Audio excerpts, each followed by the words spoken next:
I'm Amy with Small Garden News, and I'm here today to talk a little bit about planting your tomatoes because it's almost time. It's the middle of April.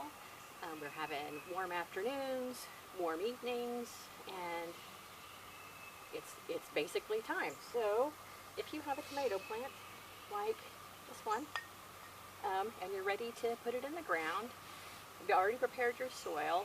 If you have deep, loose soil, maybe you're working in sand, or maybe you have a raised bed that you have filled with something light and fluffy, you can just dig a deep hole, a very deep hole, trim off the lower leaves, like this.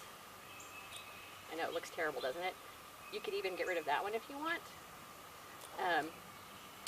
And then, because tomatoes are unusual and that they will make roots all along the stem, you can dig a deep hole and just bury it like up to its little neck, straight down.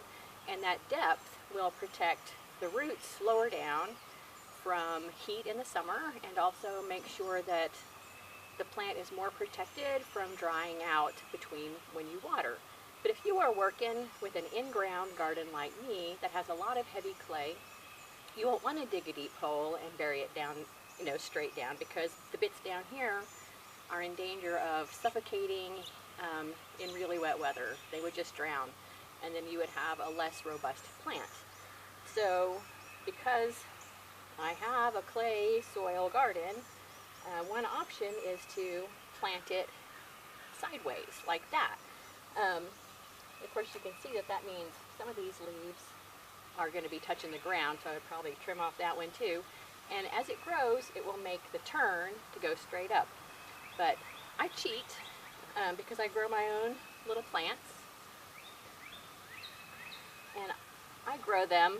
Now, after I transplanted it into this pot, I went ahead and put it on its side so it would go ahead and make that turn, so that when I want to plant it, it's already sticking up in the air, which is so lovely. So I have already prepared this soil. I added a lot of compost, and I added a little, fertilizer, and about a tablespoon of limestone, and about a tablespoon of Epsom salts, which is a source of magnesium for my garden. But I'm going to plant this baby sideways. And one thing that's important when you are planting a transplant, let's see if I can get it out of the pot. There we go. See, it was definitely time to plant it. Is that I puddle it in. And that means I make this all goopy wet first, making mud puddles, and then put this in sideways to plant. And that way the roots are going to form all the way back here, and so it will have a good root system without being super deep. Now, as the plant grows, I will put on more compost because that will help give it more nutrients. But for now, like, this is pretty good.